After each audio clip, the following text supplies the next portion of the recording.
Yo, yeah.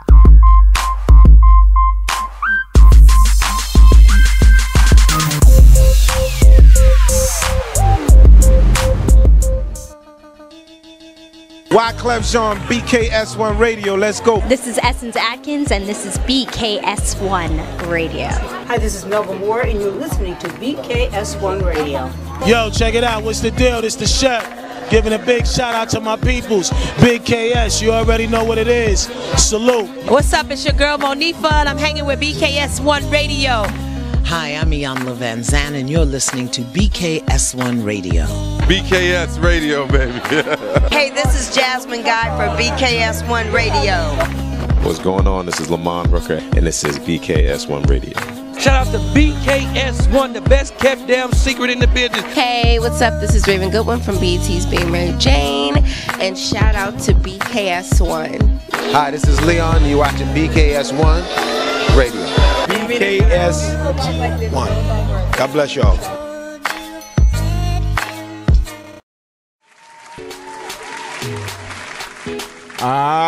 Yeah. Yo. Got a little reverb on that mic. We are back. We are back for another edition of the official Man Cave Morning Show. Let's clap it up. Strong Turn me shake, up, strong turn me shake. up, turn me up, turn me up. Yeah, man. Yeah. As you see, we got some faces in the house. Oh, yeah. Right. It's going to be trouble today. Oh, yeah. Indeed. Welcome, everybody. Welcome, everybody, to the Man Cave Morning Show. WBKS1.com. Let me start by introducing our incredible squad. To my left, we got Dr. J on the ones and twos. How y'all doing? Doing what he do. It's Tuesday, y'all. And to Let's get it. the right of me, my far right, is that dude that gets a little rude, especially when he's in a bad mood. All right. We call him Deacon Woo. Let's get it.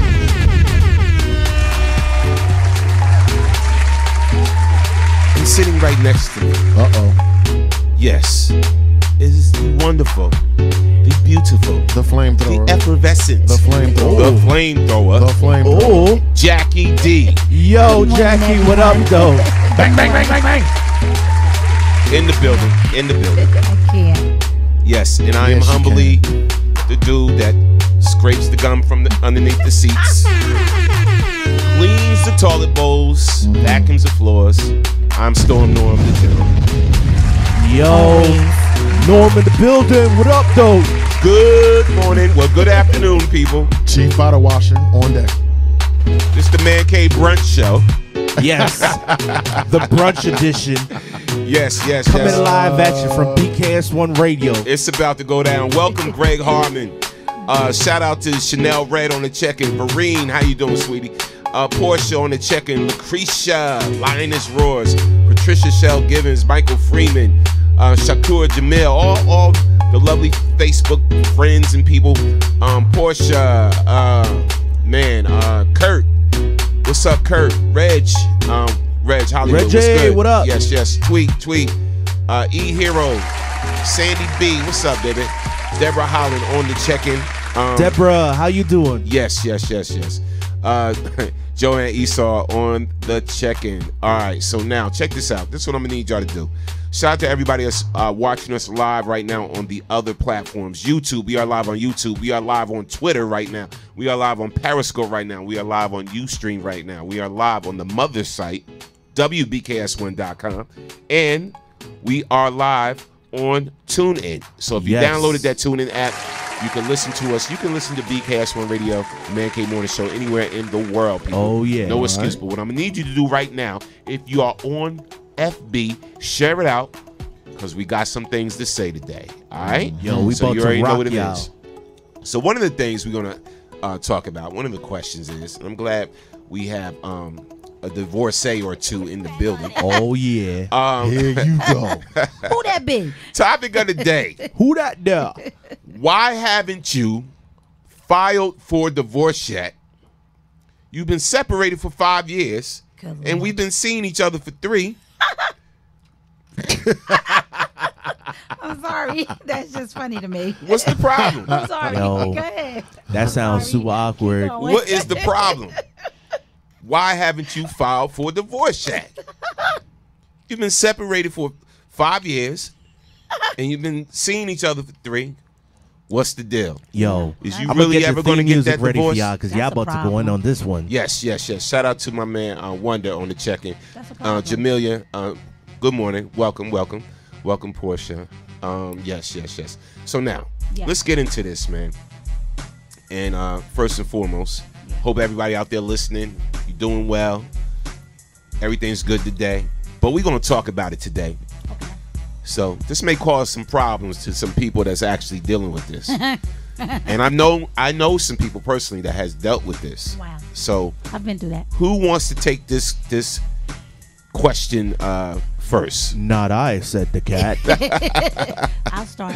I don't have a Why haven't you filed for divorce yet? You've been separated for 5 years. Welcome back, Flamethrower. Welcome back. I've been in that situation. I was in my 20s. I had separated from my husband, my ex-husband, and he moved to another state. And I had kept asking him for a divorce. But before that, it just wasn't a big deal to me because at the time I was just dating. I wasn't into anybody in particular. Right. So it wasn't a big deal to me until I met this guy that I really, really liked. And he and I dated for like 3 years. Okay. But prior to that, he kept asking me, so, are you going to get a divorce? Are you talking about a divorce? And I just nixed it off because I really, really wasn't thinking about it. And it kind of was like out of sight, out of mind. I didn't really. Oh, yes. Like he's in a whole nother state. And I'm definitely not trying to get back with him, but eventually I did get a divorce. And let me just say, legally, we were together 10 years. We weren't married in the same household. Yep. But legally, we were together for 10 years. Will? Yes, sir. That's a long time, I know. Bruh, yes, sir. I know you was divorced, right? Yes, sir. You a divorcee. not to laugh at you, but I'm saying, I'm just saying, you separated. Check this out. If you separated and you've been separated for 5 years, and then you start dating somebody, y'all been together for like 2 years. Yeah. And then the question comes up, like, look, I'm starting to really like you. You know what I'm saying? I'm starting to feel you. And this relationship, what is building is growing. What's going on? Like, what is it that's stopping you from actually finishing the divorce, getting the divorce? What's the problem? That question gets asked when you're involved with someone that you really care about and you're trying to make a decision to move to the next level. Okay? When you're getting out of a marriage, I know for me, it was devastating just reestablishing myself. Like something that's simple to you guys, like getting your own place. Yeah. Full disclosure, I moved from my grandmama's house to my wife's house. I said it. Oh, you so old. So what ended up happening to me was just adjusting to the new paradigm shift. Like, you got to feed yourself. You got to take care of your own bills. You got to do these things. You got to do those things. Now, I know for all the grown-ups in the audience, you don't know what I'm talking about. But to people that were immature and had to come and find themselves, there were a lot of other things on my list other than just getting a divorce, right? Me establishing who I was without being in my family, not seeing my kids every single day. That was a major head trip for me. Like, it really tripped me out because it was like, I'm not valuable as a person. So there were a lot more things on the list. Until you get involved with someone that you say, wait a minute, could it be possible that I might consider wanting to marry another person? Oh shit, let me then go back. So it's not this thing where, I don't care and it was just so much other stuff. It took me so long to establish myself as an independent, autonomous person. Right. When I got over the PTSD, like, oh, Jackie, let's get married. Like, the idea of me wanting to marry somebody else took years and years and years and years and years and years and years. You follow what I'm saying? So go ahead, chat room, call in and attack and say you should have did it in a faster than what you did. But come on, fam. Separating A long time. Years. Really? Wow. Yeah, that's all I'm gonna say. So I'm not alone. Yeah, okay. Years. To me, I don't know. You don't think that's disrespectful? Like, if you separated, and again, you separate for like 4 or 5 years now, and you've been seeing somebody for like a year. Yeah.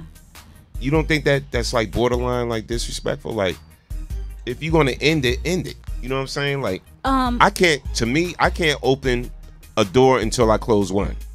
Okay.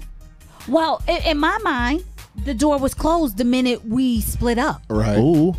Right. Once we split up, Right. it's over. It's done. I'm not trying to get back with you. You're not trying to get back with me. And I'm going to be 150. I did not want to pay for the divorce. I didn't want to pay for it. Or you was being cheap. Oh, most definitely. You pay for facts. it. I didn't Sound want to like pay Jay for was it. being petty. I wasn't being petty. Yeah. I Sound didn't like want to Jay pay telling for the it. truth. Petty. No, listen, I have 3 kids. How am I going to pay for a divorce and take care of my kids? And we got a caller from the 908.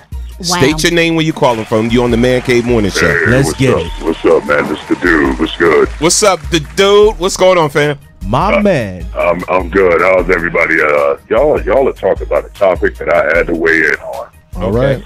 Now, being a divorcee myself, and the young lady Chanel read his comment when I said I'm on the divorce train, and she was like, "Oh, Dennis," I was like, "Oh, I ain't complaining. I'm a reigning champion." And I say that based on just listening at, Wu and the young lady talking about. It's kind of loud where I'm at. I'm in Texas trying to get out of something to eat. Let me step out a minute. Okay. I was saying that weighing in on that divorce thing, and I was listening to what Wu was saying about it took him a long time. To the thought, not him, but the thought of marrying someone else took him a long time. Oh God! You know what? I come to realize, I think it's according to the individual, and taking time to remarry somebody is not a bad thing. It's not a sucker thing. It's not a because you hurt thing. It's really a thing about making sure that you are not putting yourself, or even more so, someone else. Because a lot of times we go through divorces, we make it about us. But it's at the same token, it's about, like, I know when I divorced my wife, you know what I mean? It was not just crazy for me, but it was crazy for her. So, but it took me a long time to realize So that. let me ask you this. You know what I mean? Sharing your life with somebody, and then, all of a sudden, it comes to an end. Yeah. It's not easy. Nope. Bro, let me ask you this real quick. I'm sorry, go ahead. Let me ask you this real quick. How long was you separated for? How long did y'all separate for? Oh man, bro, if you talk about the plenty of, and I'm not being funny by saying this, the amount of time that I left her, sometimes it was like 4 months, 5 months, 6 months, and I kept coming back because of my kids, and that's another He left thing. me. You know what I mean? He left me for dead, y'all. Yep. Okay, callers, I see you calling in. I see y'all calling in. Just give us a call back. The phone. Hey, let me get off. Let me get off, man, so somebody else can have. No. I can bring this up on my show. So, We're not finished talking to you, bro. We not finished. Yeah, we ain't done with you yet, bro. So here's still my hot. question to you. So again, that's why I was saying, how long was you separated? And then during the process, was you separated? Did you start seeing somebody else? How long was I separated when I started dating? I'm saying, during the process when you were separated with your wife, how long was it before you started seeing somebody else? One. In between the breakups. Yes. Okay. Oh yeah, no doubt. I'm not the lonely pony type. No, I definitely seen somebody. There ain't no doubt about that. Facts. I'm not the lonely pony type. I'm a healthy young man, and everything on me works. Facts. So, in reference to that, you know what I mean when I say that. So, in reference to your question, Mom, I was probably separated maybe like 30 days, and that was good for me before I went out and, had to make sure everything was still working. So about 30 days. Okay. So now, did anybody that you started the date when you were separated, did anybody want to get serious with you? And then did they ask you the question, when are you going to get a divorce? I know you separated now. When are you going to get a divorce? You ain't never lied. Yes, they did. When you getting a divorce? And I was like, I don't know. We don't have to go check the crystal ball for that one because I ain't got an answer. But my point being, you're right, man. And I ran into that a lot. man. About the questioning. Like when are we? what are we doing? You know, we're not just gonna keep coming together like this. And what's crazy, what I made a mistake at that I'll never do again. Every time I dated a woman, even if I wasn't serious with her, I treated her like she was my wife, and that was my mistake. What? That was my mistake. That was my mistake. Speak on that, brother. That is not a mistake. Speak on that's that. Who you are, then that's who you are. All right. We gonna have to have some How conversation. you doing? What I mean is, I'd be out. You know, I would do a lot of things that I would do with my wife, because I wasn't dating like multiple women. I date one woman. Right. So I take the young lady that I was dating. I like New York live shows, dinner, movies. I'm an entertainment dude, so I'm always around entertainment. And I would have them with me, posted up, like the energy I was giving off was like it was my wife, even if it was just somebody I was seeing for a couple of months. Right. So I was giving off that vibe like it was about me and her, but it really was about me and her. So you was giving her the wife treatment. You was giving her the wife treatment, and she wasn't your wife. And you're still technically married. Exactly. But you know what that came from? Creature of habit. That was just creature of habit, because I mean, I wasn't a bad husband. I wasn't the greatest husband, but I wasn't a bad husband. So in reference to that, I would treat her like I was picking up where I left off. And that's the mistake that I made. And a lot of men and women make that mistake. All right, bro. Thanks for Agreed. sharing that. Hey, bro, thanks for sharing that. We got another caller. We got to take this call. Yeah, I know, man. All right, peace. All right, take care. Caller from the 732. State your name, where you calling from. You on the Man Cave Morning Show. WBKS. What's up? Good morning. Good morning, my good people. Good morning. How you doing, Mr. Tyrone? I just wanted to represent, give a shout out to all my peoples out there. What's up, Ty? What's going on, fam? Hey. Wait, this is the real Tyrone? I was checking out the topic. I thought it was kind of interesting. I mean, myself, I've never been married. You know, at the end of the day, man, I kind of look at it as a losing proposition in this country, because it seems like at the end of the day, like all the laws and rights kind of lean toward feminine perspective. At the end of the day, any man that really wants to get married has got to look at the tail end of that stuff, because at the end of the day, 9 times out of 10, it's kind of rough, and a lot of times it ends in divorce. But you know, if you sit back and you look at it, the reason why most people, you know, haven't done that, it's just a matter of convenience. They'll stay just because of nomenclature, you know, insurance purposes, etc. But it's just not a good look for a man in this country right now to be married to a female, only because you just lose so much. It's so hard for you to restart your life afterwards. It's like ridiculous. What? Jay, you want to take that? Who want to take that? Okay. Lord, that heat was serious. And I'm a 3-time offender. I gotta say it, and I love being married. I understand what you're saying. I totally get it. And I'm sitting around a bunch of men, and I also feel the way you do. I do. I get it. And the reason I feel that way, because there is a lot of women out here who do marry just because they want security, this, that. There's nothing wrong with that. It's nothing wrong with that. And the divorce rate is extremely high. But the divorce rate, it has a lot of factors why people get divorced, especially if, just say you're married and it's your second marriage. Right. You got to factor in stepchildren. Yep. You got to factor in all of that stuff. You got to factor in, yes, finances, everything. So, yes, it can be daunting and make someone who's never been married not want to get married. But I enjoy waking up to someone, the same person every day. I enjoy that. So I mean, I enjoy that. I've not to cut you off, but I mean, I've woken up to the same woman for 7 years, and she's never pressed a marriage issue, because we have a marriage of the minds. We share our finances, we do everything together, but the minute she don't like what's going on, we could part company and still be cool. I kept it that way. Only not like I didn't want to get married. At the end of the day, you look at all these factors. Child support, you know, don't just affect, you know, men who have kids illegitimately. It affects men who get divorced and want to move on with their life, but this woman may not be as gainfully employed in the situation, and here come the lopsided anvil. Bam, it's right on you. So at the end of the day, I'm going to keep it 100 with you. Like, I'm not bashing females or nothing, but marriage is a bad look in this country. You can go anywhere else in the world, and you got to worry about your wife becoming the man in your house. You know what I'm saying? At the end of the day, she's gonna work with you. They're gonna be a team because she realizes that she stands to lose a lot more than she stands to gain by taking you to the cleanest. But in this country, it's not made like that. This institution is really an institution. Tyrone, like really an institution. Tyrone, let me ask you a serious question, bro. What's your deepest fear about marriage? Divorce. I gotta be honest with you, man. It's confinement, bro. Like it's like they want to become your second mother after you marry them and they have kids. You already got the burden of being a man. Wait, hold on. If you're a man, let me ask you another question. Being confined is something totally different. You can't do much, and automatically the suspicions pop up, and before you know it, you feel like you got a second mother rather than a wife. Time out. So, I had to check my girl on that because we've been together a long time. I had to let her know, listen, I'm your man. Don't get that twisted.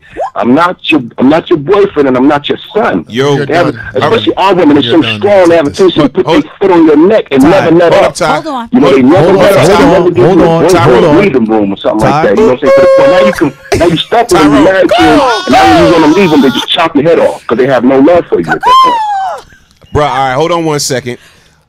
Go ahead, Will. Go ahead. Oh no! You take it, then I got. Okay, first of all, I totally understand and respect what this brother is saying, what his rationale is, and why he feels this way. Okay. Right? But oftentimes, when we get into heated conversations, we get off topic. Yeah. The question or the statement was, why do people take a long time to get divorced? Now, it went left into why this brother is choosing not to get married, why the woman that he's with agrees with him, et cetera, and I got you on that. I personally want to bring it back to why it takes so long for people to get divorced. That's why I was like, give it to Jackie. But since it's on me, I'm going to go ahead and get it. Check this out for everyone. Check this out for everyone that's going through divorces or separations or anything. It is completely individual.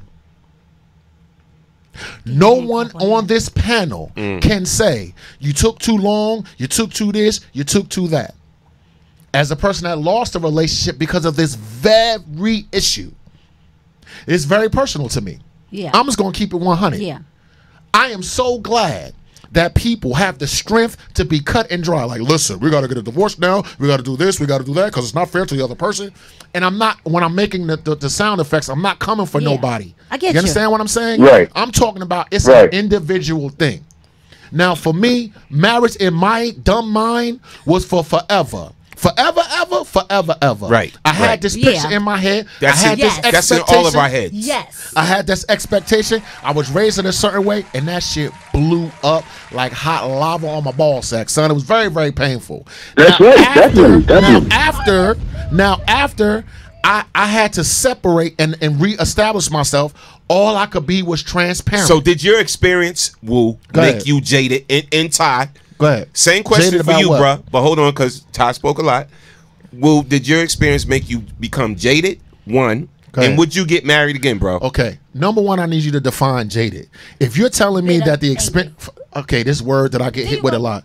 I got you. If you're gonna say that my feelings were hurt, no shit. Yeah. If you're gonna say like listen, it's a traumatic experience. So of course, having a traumatic experience is going to inform how I move. Yeah. But I have acknowledged my bitterness, and in order to acknowledge, that's when I'm able to move on. This idea that you're not going to be upset or bitter after something traumatic happens to you is a bunch of bull crap. So of course it is. Again, but would you get married again? 1,000,000,000,000,000% Clap yes. that up. Yeah. Trillion, Hey, billion. Yes. Yes, I want to get married I got a quick question for you. You just got married. Right.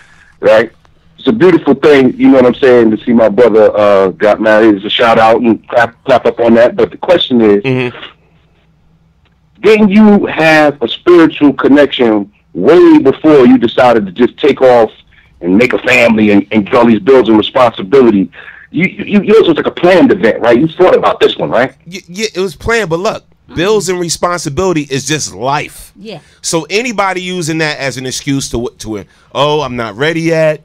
We need some time. I got bills and I got responsibilities. Join the Life Club. Feel me? Ty, let me ask you a question. No. You made an educated decision is what I'm trying to say. You just jump off the cliff because you felt some way. Because what I noticed is a lot of women are pushing men marry this dude, he quite always ends messed up because you knew what the man was about, or you knew what the woman was about. So let me finish answering your question. She was going to change, or you was going to change her. It doesn't. Life doesn't work like that. Let me finish answering your question. The adult club that we live in. All right, you know, and these women come to the table. Bruh. Come to the table with these unrealistic. Hold on. We got to finish answering your question. So here we go. My decision making. It wasn't just my decision making. It was a mutual decision. So we mutually decided that we wanted to spend the rest of our lives with each other. Right? She had bills and responsibilities. I had bills and responsibilities. Her bills and responsibilities and all it became one when we got married. That wasn't the core reason factoring into us getting married. We cared about each other, we loved each other, and we got married. So, you know, again, like going back to what Wu said, everybody has a different individual situation. Yeah. Now, going back on topic,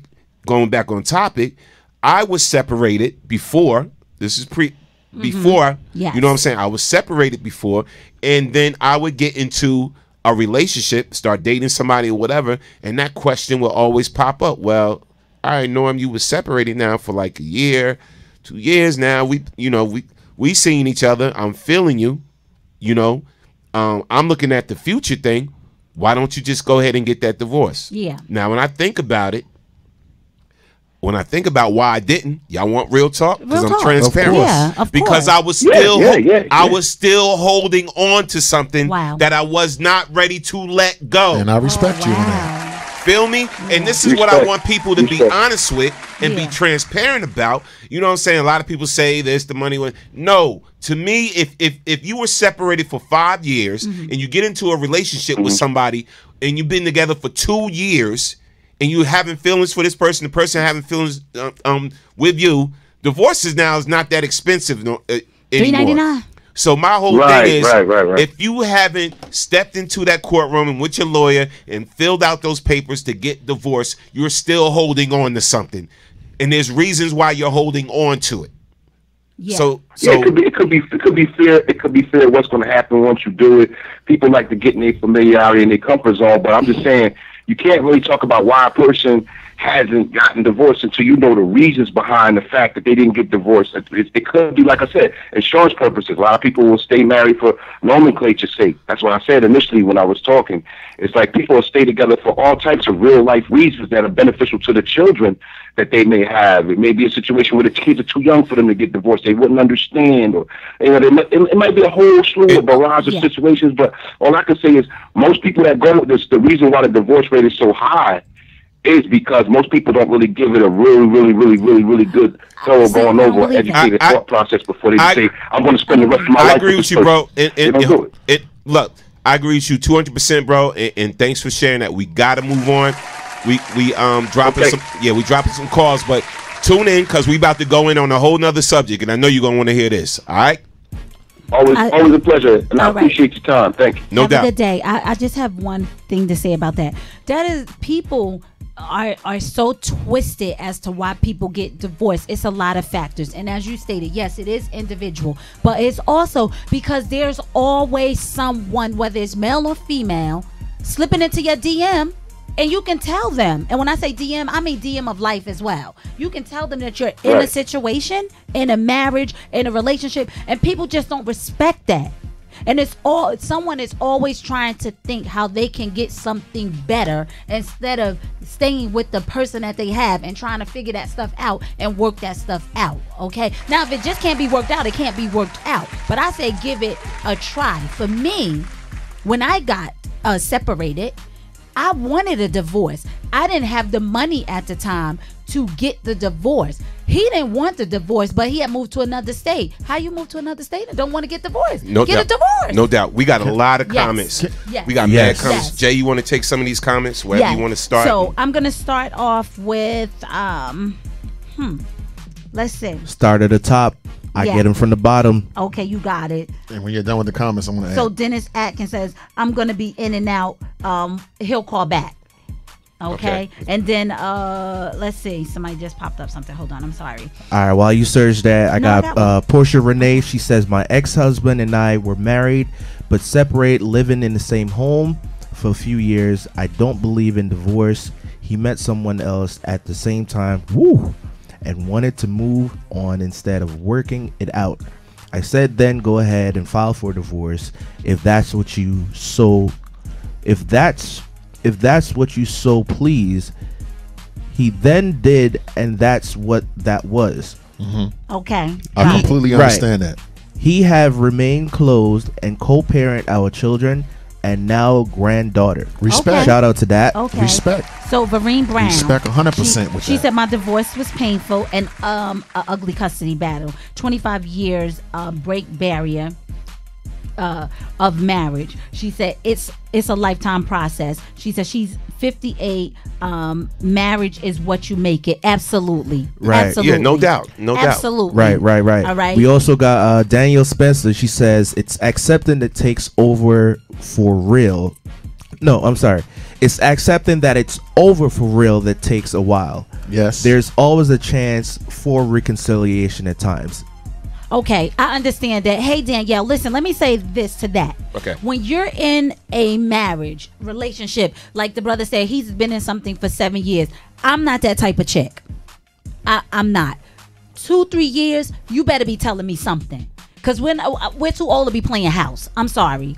I'm just not doing that. So at the end of the day, I need to know what's going on because let's say 20s married, 30s married. Now I'm in my 40s married. So I don't have time to waste. All right. Now, if you want to be with someone for 5, 6, 7 years and not be married, that's fine. But I'm not that girl. I'm not doing that. I have daughters, and I've always tried to preach to my daughters and my son because I come from a family who has been married. I have grandparents, great aunts, and that's what I aspire to be. Right. Let them know that tradition still lives. Yes, that living with someone and all of that stuff, it's just nonsense to me. That's just my personal opinion. And I feel my mother used to say, why buy the cow if you get the milk for free? Right. Ooh. And I'm just not that type of girl. So Mama ain't raised no fool. Listen, if you want to be with me, you better be talking marriage, and you don't have to go out and buy me no expensive ring because I damage jewelry, so I don't care about that. That piece of paper, that piece of paper means everything to me. So I also want to say, Paul Joseph Williams, he said marriage nowadays should be treated like sports contracts. I'm with you on that. Sheesh. I'm totally with you on that. You gotta do a contract when you get a job. I'm totally with him on that. Sheesh. So you sign on a dotted line for X amount of years and with an opt-out clause. I'm with you on that. You speak in my language. And at the end of the contract, you will... Does your husband listen to the show? Okay, Tasha Mack, go ahead. I'm with him on that, okay? No, seriously. That's a good idea. Okay, and he says, with a re-up again or become on the market again as a free agent. Marriage is not forever any longer. He does have a point. I had a discussion with my husband about this very topic, and it's just so ironic that we're talking about it. And I said to him, marriages are not like the marriages we've known back in the day, like your parents, like my grandparents. Right. People marry 60 plus years. People can't even be together 60 days, let alone 60 years anymore. So what you saying is I got no hope. No. Well. See. Don't let. Listen. I love Jackie D. Yo. But don't let her deter anybody out there that's thinking about getting married. And I know, and we got this young man. No, but listen. You saying, but you contradicting yourself. Having a contract? You contradicting yourself. Let me have some of this. Let me have some. And let me get a piece of it. You contradicting yourself. Because look, you go to church every Sunday. I know you do, right? And I say preach. So again. You pick up your Bible and whatever. And there are pastors that been divorced 2 and 3 times. I'm just saying. But you already know what the Bible speaks on about marriage, and you become one, whatever, and you spending the rest of your life together. But here's my thing. Okay. Is marriage the problem, or is making better choices the problem? Ooh. Is marriage the problem, or is making better choices the problem? But I think it's the making better choices. Listen. I'm listening to you. Go ahead. Listen. And then first of all, what's going on today in the microwave society. Yes. All right. People have no staying power, no endurance anymore. Loyalty. You know what I'm saying? Yeah. So this is the problem with marriages these days. All right. So my whole thing, what took me so long to get married again was I had to know that this is the person that I know got my back, and this is the person I'm going to go through the ups and downs with and spend the rest of my life with. And this, you got to go into a marriage with that first. And this person has, become my friend, and this and this and that. All of that's important in a marriage. Yeah. So the whole ideal, and Paul, love you, brother. Disagree with you with the sports, treat marriage like a sports contract and all that. And you got opt out after 5. No. Then we're losing the whole thing of what marriage is truly supposed to be based on. Right. Marriage isn't supposed to be based on how much money, this, and what's going on with you in career and all this. But it starts with friendship first. It elevates. Marriage is an evolution process. Friendship, love, lifetime commitment. Okay, I respect Okay, everything. Picasso. You got the floor, bro. Okay. Thank you. I would like to pull this back to the original assertion and the original question. That's what I would like to do. If you don't, guys, you don't mind. The question was, what's taking you so long? Now, about 10 minutes ago, in this heated conversation that we're going back, and I love you guys for that. 10 minutes ago, Norm made a statement. This is what he said. The reason you're not getting a divorce is because you're still holding on. I don't believe that. Wait. Point. That Go ahead. very well may be true, but it may not be true. Mm-hmm. True. It is a blanket assertion to say you don't want to get a divorce because you still think there's a possibility of that and the other. Facts. Here's another reason why you don't want to get a divorce. Here's Enlighten another us, reason. please. Fear. Which nobody. Wait a minute. Hold it. Let me finish. Which nobody is addressing because everybody. Let me tell you something. Well, you got to get a divorce because you got to do this, and the Bible says this, and the Bible says that, and this, and that, and the third. You're talking to people that have been divorced more than one time. So of course, to get a divorce the second time, it's easier to get a divorce the first time. When you're talking about stages of grief, when you're talking about processing information, there is simply no time frame. I can say from personal experience and being fully transparent, listen, babe, you right. I need some help with this. I said that on several occasions. You know what I heard? But you're not divorced yet. I know because I need some help with this and I'm afraid, but you're not divorced yet. I know I'm not, but I need you to help it, but you're not divorced yet. What happened to my relationship? Poof, poof, poof. So what I want to do is bring another side to the question because we got a question. There's more than one answer. Okay. So after you grieve, after you get the courage, right? And then at the end of the day, what had to happen? Had to do some stuff by myself. Whereas I felt that I was with a woman that I was going to consider marrying. I asked for help. Real talk, don't go nobody get mad, and I didn't get it. That's real talk. Do you know what it took for me to make the consideration to marry another person? With the hell that my first marriage took me through? Bitter, please, miss me with that. Miss me with that. Stop saying, stop. Look, it hurts, it's painful. But after that fact, two people that are in a relationship with someone that's separated, living in a different house, fully transparent, got the keys to my house, got the keys to my car, and got everything else, right? Yeah. If that person is transparent and they're willing to accept help from you, help them. Yeah. If not, then stay in your little ivory tower and your little perfect ways where life is not easy, son. It's an individual thing. You understand? So now we could go back to the value of marriage. Who's better? How come you don't want to get married no more? The institution and everything else that we're talking about. Right. Yeah. But the original topic is if you're involved with it, because I've been here. Right. And I want to let people know that guess what? Even though you're guilty and your conscience is killing you and you feel like a piece of shit, you're going to go burn in hell because you're still married and in a relationship with somebody else. Guess what? God loves you too. A sin is a sin. It doesn't matter. I got what you're saying. But guess what? You a decent human being. Yeah. And you too will get over the hump. Continue. Yeah. Got you. I get you. Clap that up. Got you. I'm just saying, Go bro. ahead, Norm. I'm just saying. Just close one door first before you fully open another one because there's other people's feelings involved. I got you, but there's other feelings involved besides yourself. Stop being selfish. That's all I'm saying. So do you consider me being selfish? Because I didn't think I was selfish. And the reason I didn't think I was selfish was because I knew I wasn't getting back with this individual. Let me tell you a thing about relationships. What'd you just say? You knew you wasn't? I knew I wasn't getting back. So With that Okay, being but said, I already explained the reason I didn't get a divorce was because I didn't have support. I didn't have child support. I didn't have any of that to fall back on that I needed to work. My money was allocated to my bills and my kids. I didn't have money to spend for a divorce at that time. And we're talking, I was in my 20s. I was with this guy for about 5 years. It took me 5 years to finally, once I got a great paying job, it took me, I said, you know what? Enough is enough. I'm going to get the divorce. And the only reason I got the divorce and he signed it was because I had them serve him because he was in jail. I couldn't I didn't have an address. So I had to have somewhere to send the papers to. So once I realized he was in jail, he signed the divorce paper in pencil. I didn't care how he signed it. He could have signed it in blood. I just wanted out because I wanted to move on with my life. So I wasn't hoping that we got back together. I went through hell with him. No. Trust me. Y'all couldn't even imagine the stuff I went through. I just wanted out. So I got into a relationship and I didn't think much about it, and nor did he. You know, and he didn't think went much to something about else. it It became until something we, else. You know, got further grew. along into the relationship.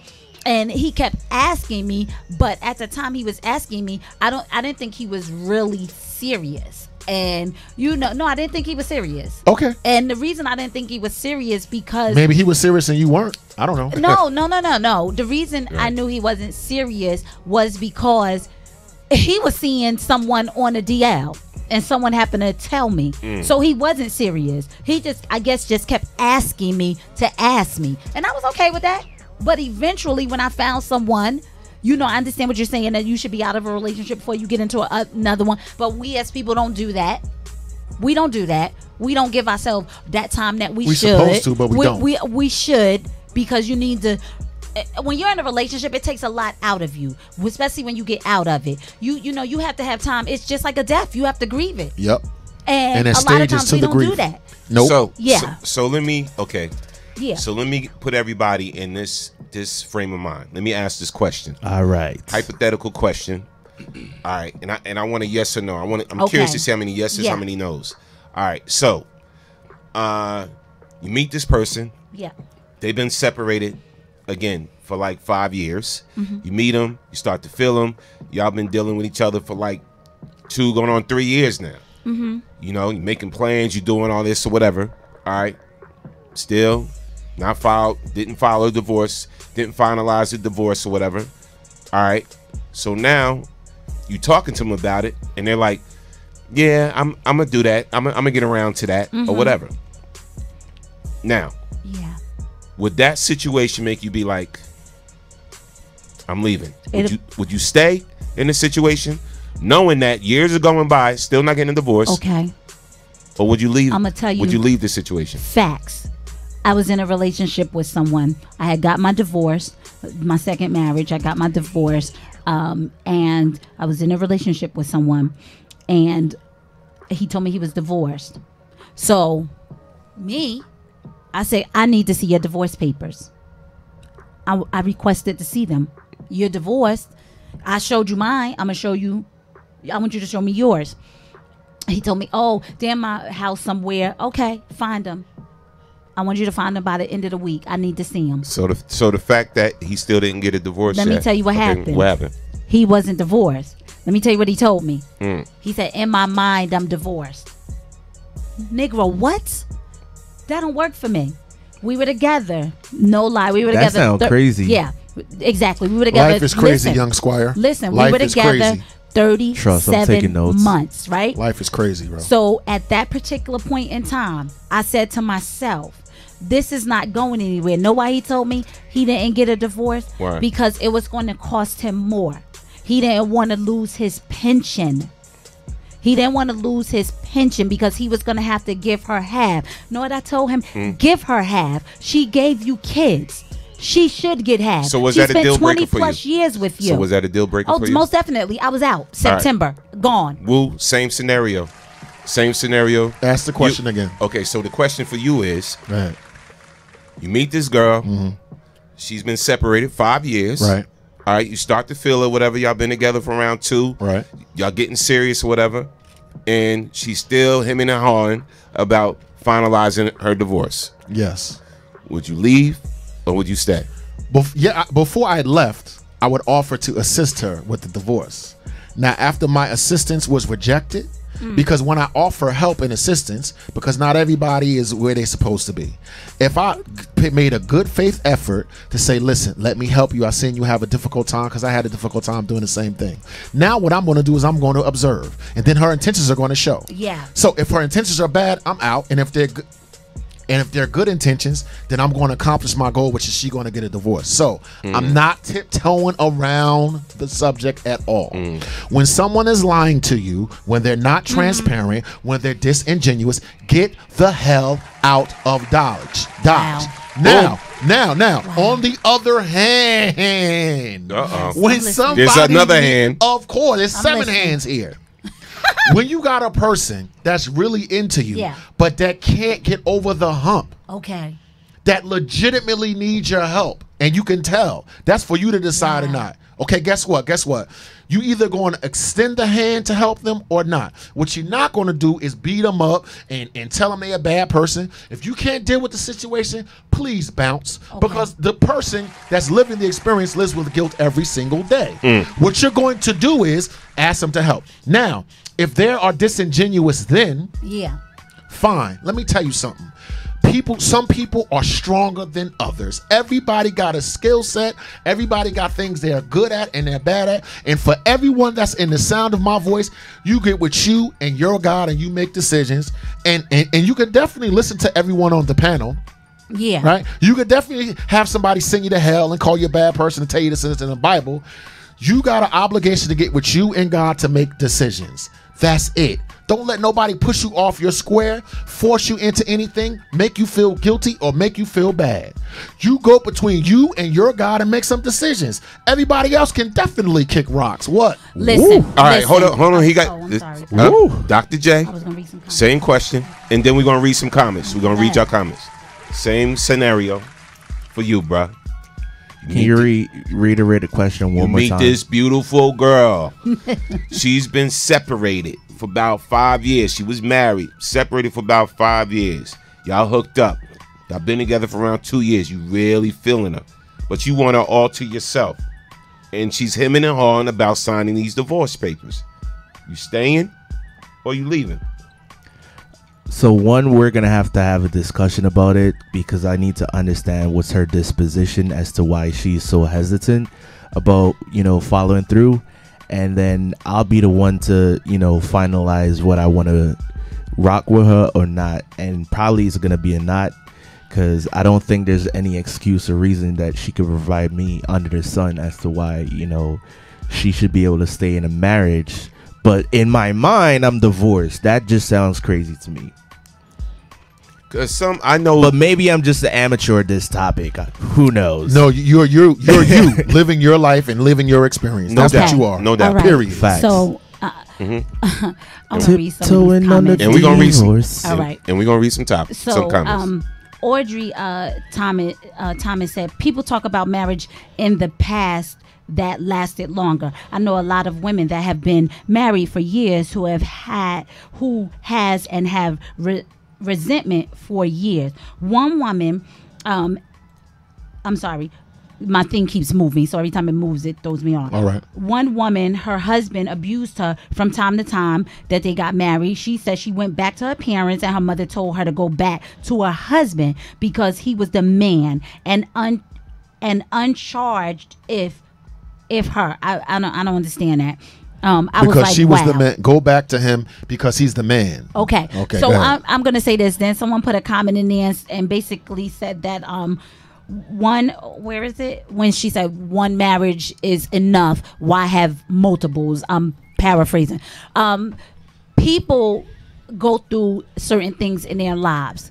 And let's just be 100. A lot of times, even the friends that you may have had as a kid are not the friends that you have to this very day. Yeah, so true. People change. Yes. You may grow and elevate. The person that you were at 20 and you're married at 20 is Yes. definitely not the person that you are at 40. So I take me, for instance. I have been married multiple times again, and I don't have an issue with that. And I believe I will do it until I get it right. Okay. So marriage is a learning lesson, just like raising children. Your first kid, you may not know what to do with that first baby, but when that second one come around, you get a little bit better at it. That third one come around, you get better at it. So marriage is, and like you said, an evolution. It's constantly evolving. So just because someone's been married more than one time doesn't mean that they're a bad person or that they aren't marriage material. That first marriage or that second marriage just probably didn't work. I've been married more than once. This is my third in real marriage. Wow. This is my third. No disrespect. I get it. To the priors. I get it. But this was a real marriage. So this is my first and only real marriage. So to answer Paul's question, would I do it again? No. now I have a question for General.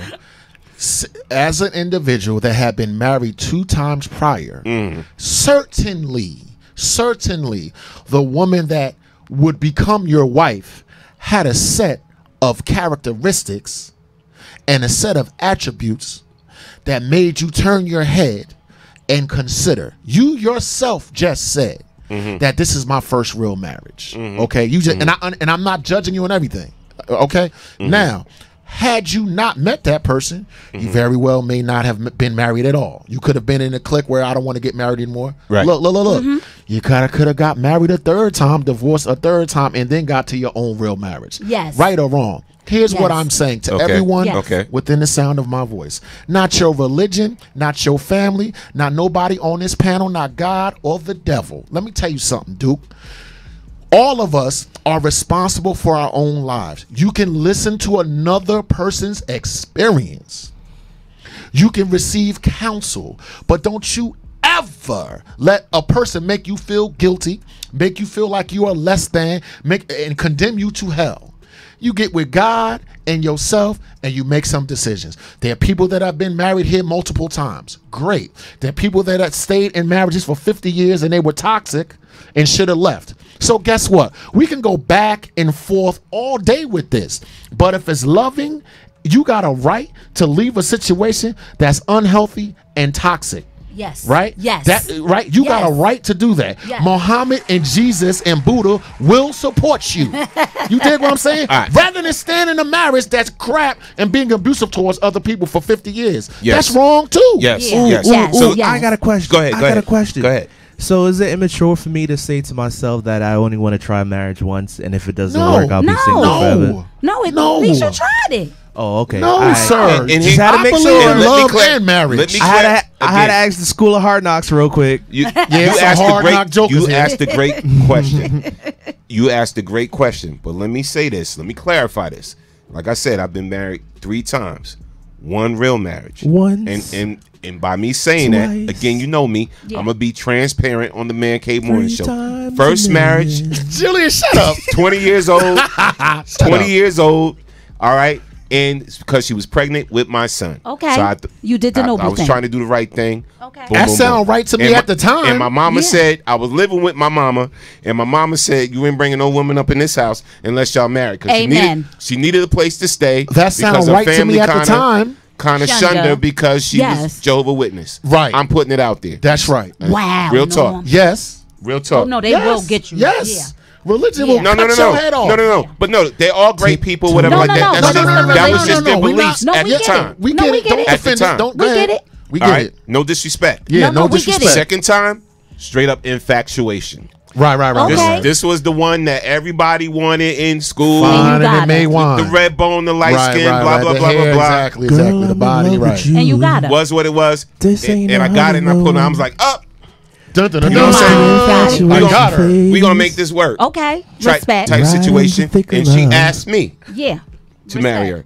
And I said yes and blah, blah, blah, blah, blah. Right. Still young. You got proposed still to? young, still young, still immature Right. thinking. And I went ahead and did it. Yes. So Yes. after that, whole whole bunch of dates in between. Okay. A year without dealing with anybody. After the trophy wife. Then dates in After between the and blah, trophy blah, blah, wife. blah, blah. Oh, no, Yeah. I got the trophy wife now. Okay. I got the trophy wife. Yes, the tell award him, wife, tell him, tell him. Tell the him. wife now. You know what I'm saying? So I Respect, mean, like, Mrs. General. And but again, Yeah. and not hating on who I was with prior. Come on. They're both great people. They're good people. They got good hearts and all of that. I'm just saying, all of us were young and immature at the time. Yes. So I'm not itching on nobody. Right. And if you run back and try to report, you know, some people that know me and may be hating, oh, Norm said this. No. I'll rewind the tape. Yeah, listen to the whole tape. This is an archive. Listen to the whole tape before you attack So you can us. listen to this show over. This Right. show is going to stay on the internet forever. That's right. So what I'm telling you is, The truth is my gonna speak. third one, I knew this was right. It was real. It had all the right components. It had resemblance of what my mother and father were. Real love. And this is Right. This is how we came to be. Right. You know what I'm saying? So again, third time was the charm. Again, and let me say this to you: any woman, all right, that is with a man, and I'ma say this, that is with a man, okay, and he's been separated for like 5 years, and y'all been together and hooking up, whatever like that, and he keeps giving you an excuse over and over. I'm gonna get those papers filed. I'm gonna do this. I'm gonna get it done. I'm gonna whatever like that. He has no true intention of ever marrying you. Okay. He don't want Okay, you. so I have to address something. So, Vereen Brown. So she put a comment in there, and it was directed towards me, and she says, "Real talk, an amazing lady, sound bitter with 3 children. That's a lot of balance of life."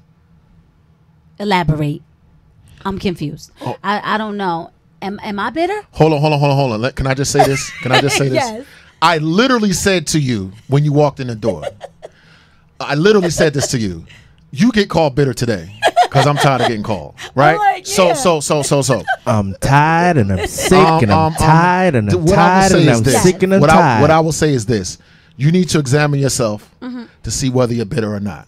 Okay? What I will say is that it takes a great degree of courage to speak our truth and to allow other people to comment on it. Yeah, first, Right? I don't consider myself bitter, because if I was bitter, I wouldn't have gotten married again. Because bitter people, I don't understand that. And Norm, I am and moving my on, children are grown. But I gotta so say this. I don't understand. I got called bitter yesterday, and I agree with the person. And I went back and thought about it, and then I wasn't. No, You I'm not follow what bitter. saying? No. I'm happy. No, I got what you're Yeah. saying. But what I'm saying is, in these type of heated conversations, that's what you're going to get. Listen, You I've been follow what doing I'm this saying? for a minute, Yeah, so I'm good. I know what I you was mean. just trying to say, But clarify. What I want to say is, yesterday somebody called me bitter, and I agreed with them.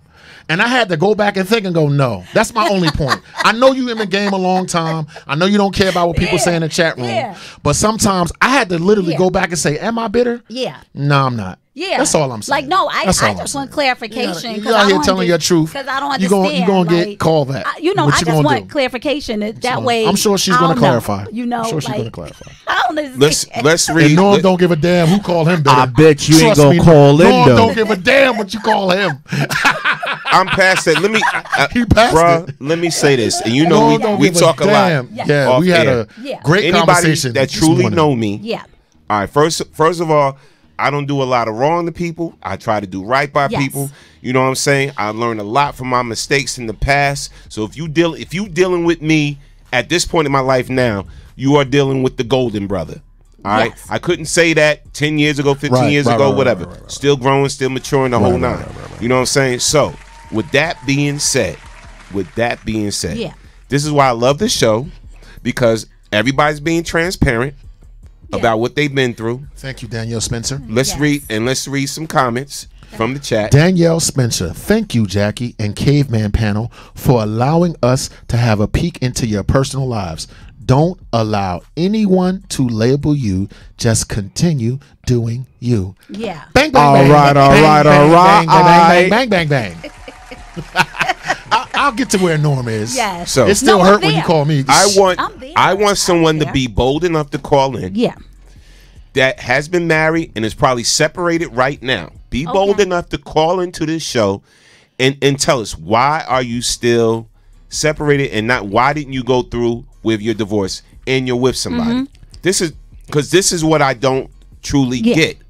And to me, the only thing I could think of that you're still holding on to something, especially if you can afford a divorce nowadays. So, again, divorces are what, $600, $500, $399. $399. I see the billboards. And if you get unemployment, they'll pay for it. There you go. Wow. It's a place that I know that they will send you somewhere and they will pay for it if you want to get divorced. But I want to say this. So that number is 646-233-1302. Okay, there you call in and share your testimony. So I want to say this.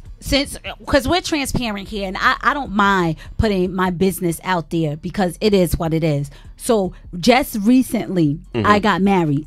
My husband was in that situation where he was still together with someone. He was still not together, like together. I understand exactly what you're saying. They were still connected. They were still by that paper. I understand what you're saying. And I stuck it out. I told him, I said, listen, I'm here for you. I'm going to help you get through this because I know that it is a challenge. I understand it because I've been there, done that. So wait. Before the people start calling in more chat room, what you're saying is you met a man that was still married. Yes. And you had all the female and things, blah, blah, blah. But you said, you know what? Yeah.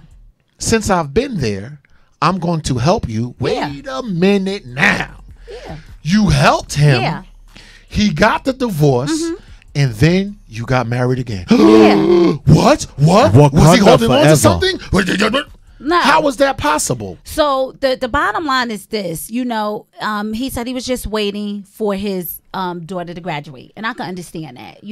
They were in a household together. They were separated, but living in the same household, and that happens. People can still co-parent. You do you, I'm gonna do me. Basic type of thing, but we're gonna stick it together until this. So I came into the picture. Now, mind you, he didn't tell me that he was still married. He didn't tell me that. That's even more of a wrinkle. He didn't tell me that. You should have left. Yeah, but I get it and I understand. So he didn't tell me because he didn't feel that it was relevant. And I understand that those was his words. I understand that. I got you. And I just said, you know what? I really like him. So that's just not a big deal for me because I've been there and done that. Right. I was in a relationship, like I said prior, with someone a few years back who basically told me they were never getting divorced. Right. So that's not what he said to me. Right. He said, I want to get divorced. He told the truth. I plan on getting divorced. But he told his truth. There was no but. I plan on getting divorced. Yes. Okay. So yes. And he did. So and here's my thing. And you're married to him now. Yes. I only can speak. Yes. I'm gonna speak on the dude's behalf. Or yeah. You know what I'm saying? Like, okay. So I know somebody that's close to me, right? They were really, really, really feeling this woman. Yeah. And this woman, I think she was separated maybe for like 6 years. Right. 6 years already. You know what I'm saying? And it was like they was dealing with each other.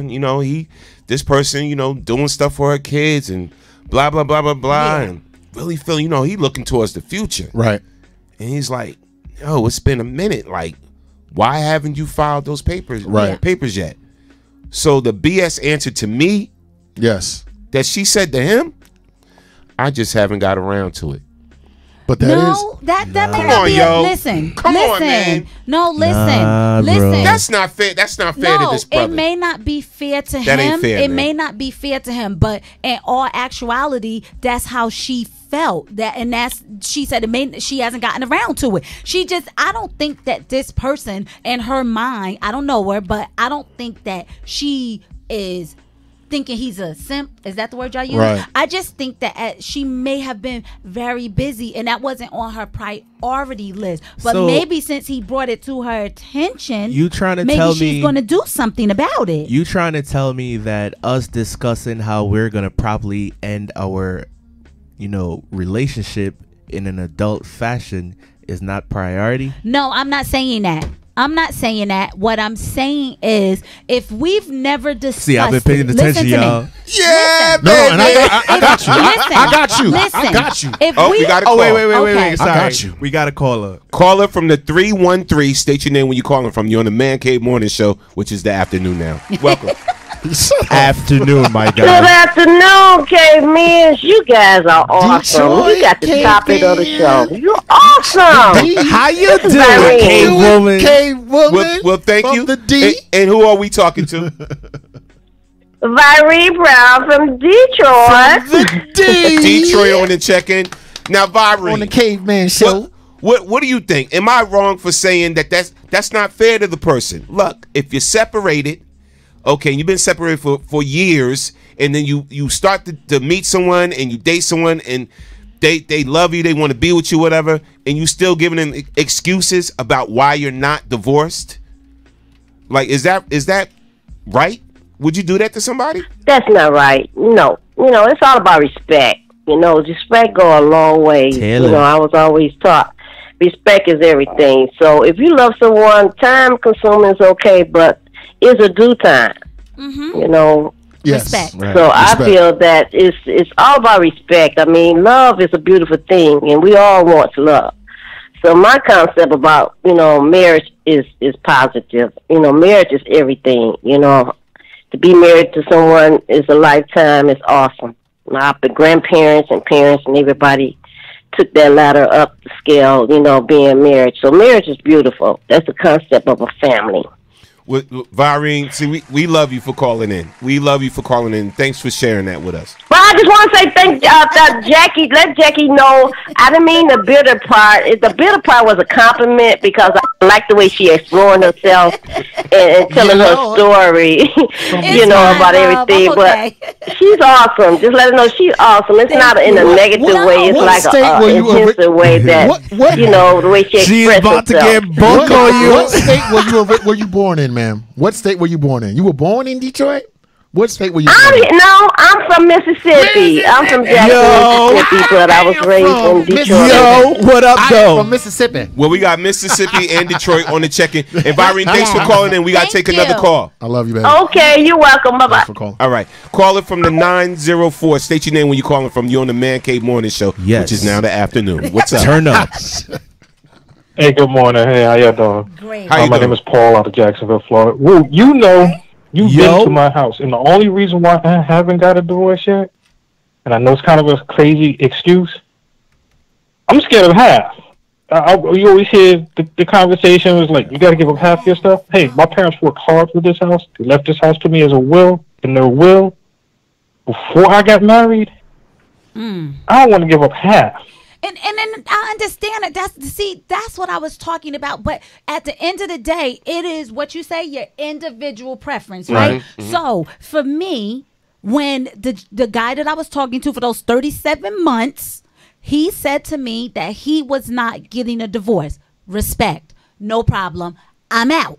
Right. I didn't have you told me the truth. I wasn't bitter. I wasn't And angry. now it's on you to make a decision whether you want to go or to stay. And I said, I'm good. You told me that. I'm okay with So he's that. not being unfair to you because he told you the truth. I'm not getting a divorce. You said, okay. Well, he strung me along for a while. Well, yeah, no. And He that's was fine. wrong for lying. That's He was fine. wrong for lying. That's fine. But after you cornered him and he told you the truth, you are know what no I said to longer him? a victim. Know what You I are said now to him? making a choice to I said- leave or to stay. I said, thank you. Right. I said, it was on a Friday, the first Friday in September. And I told him, I said, we will not be together after this day. So- and I meant that. And I was out. So people Yeah. that don't give people opportunities to make rational Yeah. decisions by withholding information Yeah. is wrong. Yes. We're and- not condoning that. Yeah. We are not saying that's right. Yeah. What we are saying is when you get the information, I am not getting a divorce. Or, like Norm says, that's a BS answer. Or Yeah. you dragging your feet. Or right then, no victims here. Yeah. Now you make a decision And to I stay made the decision or to leave. this Even time. though it is unfair what the person is doing, Norm, it is. Now Hold when up, your question from the classroom. 1 second. When your spider senses go off and go, man, this is a bunch of bullshit. The minute you say this is a bunch of bullshit, you are no longer being taken advantage of. You are now making a choice to stay with your bullshit spider sense. Now you're no longer a victim. You can't go bad. You better turn it back to yourself and say, why am I saying, what is it about me that makes me want to stay? I don't deserve, and go get psychotherapy. What's your question, sir? So let me. Okay, wait. Wait a minute. All right, go we ahead. still got a caller on the phone. Yeah, now, we now didn't forget Paul. him. Yeah, let let me address something, Bro, bro. but on the real, I'm open to a divorce. But like I said, my parents worked hard for this house, and they left the house to me in the will. I'd be damned if I want to give up half the house. I understand that. I'll be honest with you. And why That's should your you? truth. And why should you? And I respect that. That's your Paul, situation. let me ask you a question. That's your truth. That's what Paul, you let live me in. ask you a question. You're Go saying ahead. that you're still living with your wife. You guys just didn't have, a legal divorce. Or are you? We just live like roommates. Okay. So you guys are like roommates. Okay, so you're living together, but you're Yeah, we separate. live like roommates. It's just we And exactly live just like roommates. you guys obviously had that, natural agreement that, that's what it was going to be. Or it was like, one party That's what it settled. just came to. Okay, so let That's me what let me more ask you came a to. question, and I don't mean to get personal, right? But you do love Right. your wife, or you had loved her at one point.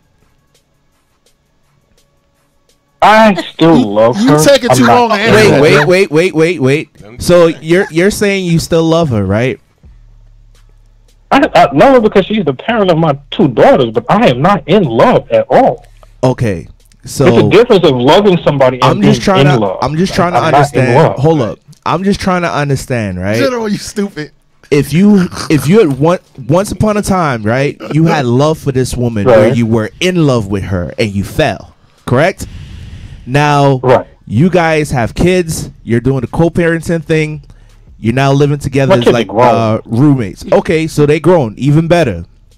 Why are you afraid to get the divorce, and why are you holding on to He said half. right? Because he don't want to lose his house. Half. But That's if why. this, I'm not this trying to no, give up hold my on. Hold on. This is what I'm saying, right? I'd be damned if I If go you- to some judge down in Florida and he says, All you know right, now something, hold Mr. on, Williams? Paul. Hold on. Let me get my I point out. understand that. Right. Let me get my point this out. house Right. has been willed to you, but she is your wife, and y'all gonna have to split the house 50-50. I'll be damned if that Hold happens. on, Paul. All right. So check this out.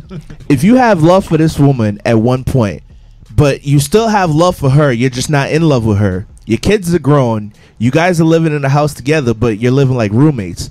The house definitely Right. means something to you because it was passed down from your parents or grandparents. We passed out from my parents, got the rest there, so Okay. they both passed. Okay, God rest their soul. I don't understand why you have this fear or this complex that she's going to come for the house if she knows, the value that it has to you. Oh, they will though, bro. Young Squire. Oh, okay. Young Never Squire. mind. They will. Never mind. They don't care about all that sentimental. Never mind. Dr. J, you showing them what behind your ears now. Never mind. So now, no, Jack can't even co-sign that. Hold on. Tag him in. Tag. No, okay, he tagged me in. Now, Paul, the question I got for you is here's my thing, bro. Have you been seeing somebody since y'all been, No. Huh? He said no. No? No, I have no interest in seeing anybody. I like solitude, and then I know it's kind of crazy. I grew up as an only child. I'm used to being by myself. I do everything by myself. I'm just used to being by myself. And no, no disrespect. It sounds like to me you're not used to change. You're afraid of change. Wow. I have no problem with change. No, I really don't. I don't have a problem with change. It's just I'm not in love no more. That's what it boils down to. I'm just not in love. Paul, I understand. hypothetically, if you were to pursue this divorce, right? You don't have any ounce of belief that you and your wife as adults can have a discussion to say what we're going to split 50-50 and what we're not going to split 50-50, and take that to court and actually honestly, truthfully be true to yourself and, fight to have a settlement. Meaning that you're going to talk to her and tell her that this isn't working. This is the hypothetical, right? You're going to talk to her, tell her this isn't working. Here's what I'm willing to split. And whatever assets she has, she can come forward and say, here's what I'm willing to split with you, but this is what's off limits. You don't believe you guys can have that type of conversation? We don't have any joint accounts. We don't have any joint bills. We don't have anything joint at all. Okay. Wow. And how long have y'all been married? 18, 19 years. Oh, damn, man. Okay, so And how long y'all been living as roommates? We just started again 5 months ago. We were separated for 5 years. Okay, so I just want to say this to you. I understand, you know, about your home and everything, and it's unfortunate that the courts are they will look there, especially with you being in Florida and everything. So I'm just gonna say this: if it was me and you and I were married and we wanted to part for whatever reason, that is your home. That's something that you and, you know, your family left to you. I couldn't even think about taking something. That's when your moral compass kick in. That's just me. I couldn't. I would be like, listen, that's yours. We don't have anything together. That's fine. So, but what you're gonna do if you want this divorce is you want to help me find an apartment, something that I can afford, since I am the mother of your children. No, listen, just hear me out. She ain't making no move either. No, listen to me. This is what I would say if they both really wanted a divorce. Okay, I would say, listen, find me a place that's suitable where I can stay. I don't want your home. This is your home. This is, at the end of the day, it's going to our children anyway. So, but I need to be comfortable. So I need to find something, help you. You need to help me find something, you know. And if our children are grown, that's even better. That's even a better reason for us to part. Why are we still together? You understand what I'm saying? So I get, as far as you're not wanting to part with that home, but something got to give. If there's no love there, like you guys are seeing other people, well, you may not be. I don't know what she's doing. Then y'all need to, like, dead that. For what? Why y'all together? J Cube. That's Joe, Julian, and Jacqueline. I'm just saying. While that's commendable for you to say you don't want the house, Yeah. she may. No, I get And it. in the state of Florida, I get it. you go to divorce, that's getting split in half. That's all I got to say. I told y'all my story. I'm not even going to remind y'all what happened to me before my marriage, when I was living with someone and we were in my house, whatever. We weren't even married, but because she was there with me. Over 30 days. She was there with me. She had mail in the house, and maybe she bought a TV or something. They called that equitable interest. Yes. She still tried to take me for my house. She didn't get it, but I had to give up 6 G's. The judge made me give up 6 G's to defend your home. And she couldn't come back in the home to get none of her things. But she was trying to get me to sell my house that's been in my family for years. That's fact. And she was trying to get half of Welcome the money. to manhood. Yes. You can relate, because Welcome to manhood. That. Welcome to manhood. She's Okay. coming for your house, bro. I just want to say this. Tiptoeing on my mortgage. I just want to say this. When the first time I got divorced from my children's father, I went to court, and cause I paid for the divorce. I went to court, and the judge asked me, did I want child support? I told him no. He literally like stopped in his tracks, and he was an African American judge. And I told him, I said no. I said, Your Honor, let me tell you why I don't want child support. I don't need it. No court, and I told him just like this, no court should make a man do what he is supposed to do. That is something that he will have to figure out on his own. I didn't want those type of issues. I don't want that problem. Listen, just give me my last name back, and I'm good. All right, Tina Turner. I got that. All right. I got that, and I was happy. Let me keep my name. Everybody ain't General, like me. shut up. Everybody ain't like me. No, seriously. Everything you done to me, already done to you. No. Bingo. All right. Bingo. So we got to move on. Paul, thanks for calling Thank in. you. We appreciate Respect, you, brother. Joe. One I love. want to read some of these Have a comments. good day. Let's read some comments. Yeah, Okay. these And then comments is we like shifting gears. sauce, man. Let's get it. Okay. All right, where you want to start? You want to start can at the top? Go ahead. I bet. Got you. Boom. So we got Daniel Spencer. She says he's not alone. He has his stuff, I guess. Then Tanya goes in. She says the actions of how the church acts.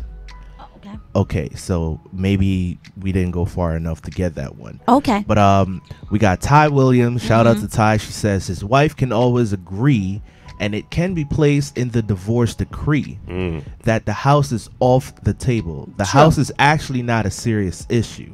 True. All right, boom. Take it from the bottom. Oh well, actually, Ty. So Ty Williams. Again, people keep coming in. I'm sorry. So, Oh yeah, they commenting. yeah, they're commenting. Yo, they commented Yeah. like fire. Okay, so Ty Williams said again, they were actually separated until 5 months ago. I think that means because she was actually out of the house and then move back in. That's possible. So, right. That's possible. Like, That's very like possible. the way he did say it, Yeah. you know, it was like they recently started living together. Yeah. You know what I'm saying? Yes, and But- then, yeah, go ahead. I'm not trying to, like, you know, judge his situation, but here's my opinion based on what he was able to share, and I really appreciate you for, you know, coming forward and calling in and sharing this with us, Paul. But I honestly feel that, you know, there's something that you're holding on to in the relationship, and I believe it's really, you know, the thing that's making you scared to actually go through with the entire divorce. Well, then again, you know, Wolf said it earlier. Yeah. Fear. Oh, I'm on fear all Fear. day. And I agree with that. I ain't on a house. I ain't on. He's still thinking they gonna get back together. I ain't on none of that. I'm on fear straight up. But if you think about it, he said he's an only child, so he's okay with being alone. He said he's not like actively dating, so he's okay with being alone. And if that is the case, then if that works for them and they're okay with it, then who are we to say move on? Right. I'm just saying. Yeah, and he said yes. She moved back in 5 months ago. Yeah, bro. It's something more, a little bit more to it. Maybe she couldn't afford where she was living in. Who knows? He just decided to say, you know what? It's maybe hard out here in yeah. the streets. You know who Move knows? back in. You know who knows? Him, her, and the Lord. Yeah, but none you of us understand know. what I'm saying? None maybe, of us know. Maybe it was just Just hard out here, and she Wow. just Who needed knows? to go back because Who sometimes, knows? like, Wow. it's hard out here in these streets for a pimp. Yeah, good radio, Juanita good said, radio. I agree, Mrs. Jackie. And Ty Williams, I think you read that. Yeah. All right. So look, we're gonna shout out to Tracy Abram on the check-in. Juanita, we got to get together on that play, definitely. Let me read some more. Yes, facts. Oh, shout out to Rolling. Suzette. Do we read Suzette's comment? No, I got I you. wanted to read that. I got you. So let's That's Mom rock Dukes. that. Suzette says, I can't call in, but I am still married for 23 years to my high school sweetheart. Yes, I'm in a relationship with someone for 2 years. Wait, 2 years. 2 years now. And someone asked, when are we getting married? He responded, when she files for a divorce. I've been asked, what am I waiting for? Waiting on, especially. Waiting on, especially when the husband knows I'm in a relationship. At first, it was hope that he would be released. Okay. Then I felt I was turning back on him. Turning my back. Okay, turning my back on him. I've come to realize I'm being selfish and jeopardizing losing a good man. Guess what? My husband has encouraged me to file with his blessing and has even sent me money to help with filing fees. Don't judge me. I'm the type who felt once married, you're married for better or worse. Suzette. Wow. I respect that. Thank My you friend better so- than yours. Suzette. Hey, yo, you're Listen, funny. Hold on. Thank you for your transparency and thank you for sharing that with Yes, us. That's thank all I you. got to say. I respect that. Thank and know you what? so Facts. much. It's nothing for your bravery. I understand what she's saying, that, you know, it never basically was a big deal to her until people start posing these questions. And then she says, well, you know what? Maybe you guys are right. This is what she probably thinking in her head, not necessarily saying it to whoever is asking these questions, because people will do that. If they see you with someone for over 2 years, the questions start coming. When y'all getting married? What's going on? Y'all don't want to be married? What's the deal? Did you get divorced yet? None of your damn business. Yo, people are too nosy with their questions, and I feel like us human beings, we're too we're too uncomfortable when we get certain questions asked. I'm not. Bring it on. Yeah, bring it on. Right. I'm And transparent look, as hell. Bring I'm it happy. on. I'm happy that we're actually strong to handle questions and not let them, you know, make us inferior because they're being asked towards our direction. But a lot of people out here are very shy. Yeah. A lot of people are very shy, and you know, they're like, they act as if they're introverted when they're really not. 'Cause I would it's just rather that you it's hear it super from me uncomfortable. Exactly. Then hear it from someone else who Yeah. don't really Be know. real about your Absolutely. truth and speak Okay. it. We have a saying in my practice, which is you're responsible for the condition of your own life, right? Yes. This is my shit. Yes. Dawood's. Yes. Not who asking a question, what the word, the Bible. No. Yeah. This mess that I made. Yeah. The hell with your opinion. You're going to have it. People are going to speak on you, whatever. You, me, and everyone in the sound of my voice is responsible for making decisions or not, and you got to face that for yourself. True. If you are worried about what someone says, right? Yeah. You're misguided. Yeah. People talk about you when you're doing right. They talk about you when you're doing wrong. Facts. So with everyone within the sound of my voice, I don't want you to be afraid, ashamed, feel guilt for your situation. All I'm asking you to do is to own it. Yeah. I'm trying to own my shit. Yeah. And that's all I encourage other people to do. Yeah. Everyone has a very powerful point of view. And you can have that. Yeah. But you ain't me and I ain't you. Yeah. No Yeah. God and no devil can make no decision for you but you. Yeah. Got you. No doubt. Got you. No doubt. Clap that up. Yes, let's clap that up. And look, real quick. Yeah. Real quick. We're gonna move on real quick before we depart, and just talk about some other things that's going on. So one of the B topics we were talking about. It's funny. This came because I spoke to somebody the other day, and I was like, "Hey, what's up? What's up, my dude?" He's like, "Hey, what's up, Norm?" And he's a dope piano player. Okay. I said, "You still play for the church?" He's like, "Church?" He was like, "Nah, I don't play for the church no more." I was like, "Oh, who are you playing for now?" He said, "Myself at clubs and lounges." Okay. So I said, "Why you don't play for the church no more?" He was like, man, I'm not feeling the church." Oh. General, and I'm General. These topics, General. I was like, "Why are you not feeling the church, bro?" He General. was like, "Oh, there's too much hypocrisy going on in there." Ooh. And this is somebody that I know was in the church I would forever. drop the mic, but I can't. Scratching my bald head now. Forever. And then I was like, "Bro," I said, "Well, don't let that deter you away." He said, "Oh, no. He said, I still believe in God." Yeah. He said, "I still read the Bible." Yeah. But I just learned now I'm just going to get my own edification. and then I was like, Yikes. "Damn, okay." So now the question I have. He really said edification. Oh my God. Go ahead. Ask He the really question. said that. Yes. Go ahead. Wow. Edification. That's the word he used. Go ahead. Edification. Because he's been in the church forever. I All right. I get it. So the question is, what is turning some people away from the church? Sorry for yelling at you. I'm You good. start, I'm offended. I got What to is go pee turning now. I got to go some pee. people away This is making my from bladder the give church? way. You know what it is? What? Can Go I ahead. tell you? Go ahead, It's- Jay. And I actually left a church. I was attending for 16 years. I actually left that church, and I'm gonna tell you guys why I left it. You said 60? 16. 16 years. The reason I left the church that I was in for 16 years is because I felt like a seat filler.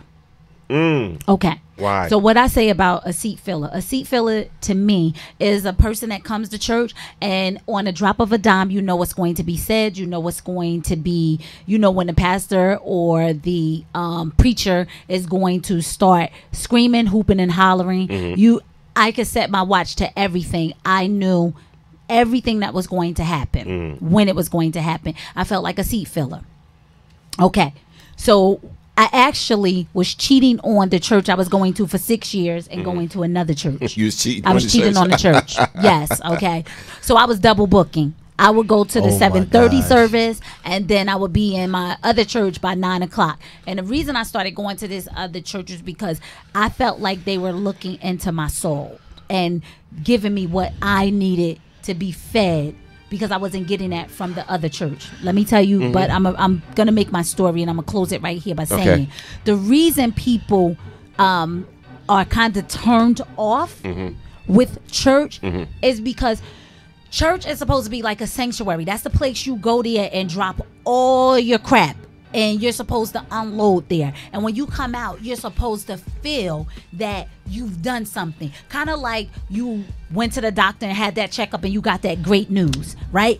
Now, when you leave church, and if you leave church and you feel more depressed than when you went in there because of all of the stuff that's going on in that church, like backbiting, gossip, drama, you know, just it's just a lot. That's why a lot of people are turned off, in my opinion. Can I play devil's advocate real quick?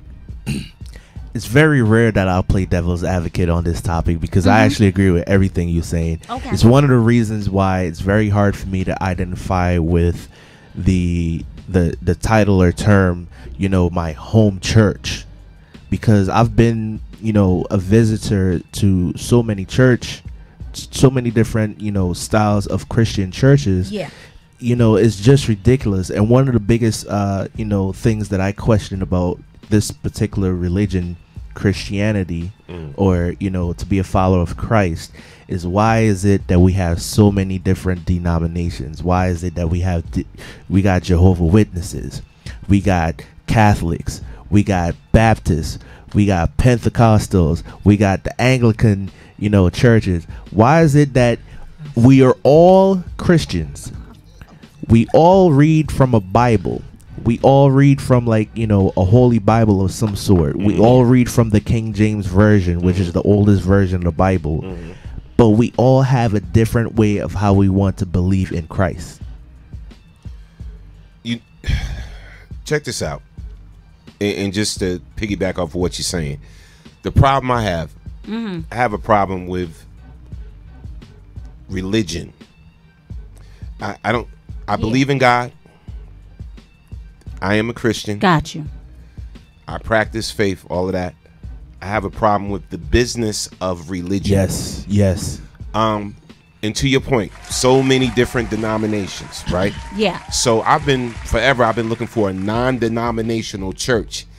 I always strongly believe in this, and I say this all the time, and I don't mean to sound repetitive, but I always believe that division is the devil's biggest tool.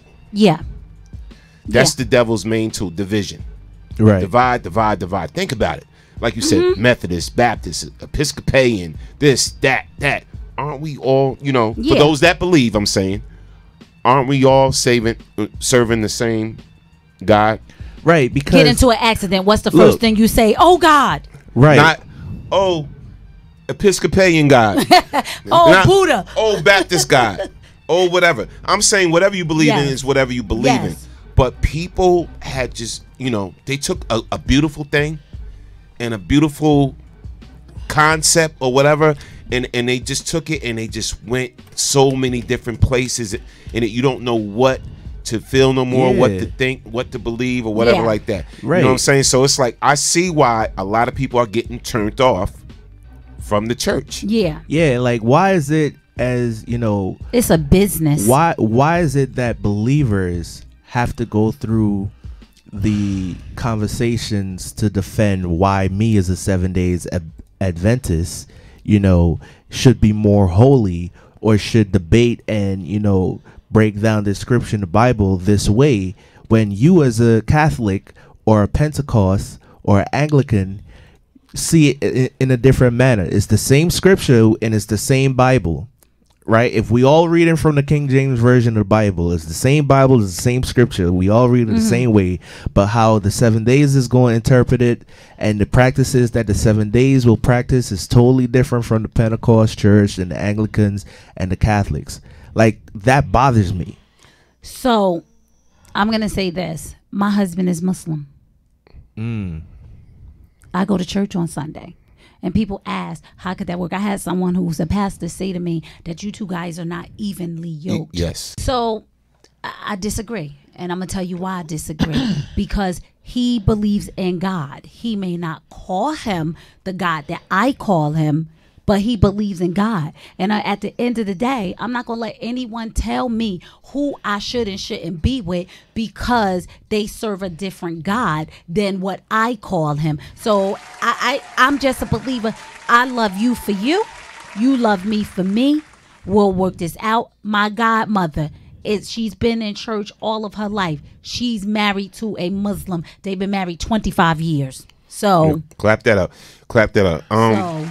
And Wu, I know you ready to go in. So let me properly just say, our Deacon Wu, Buddhism.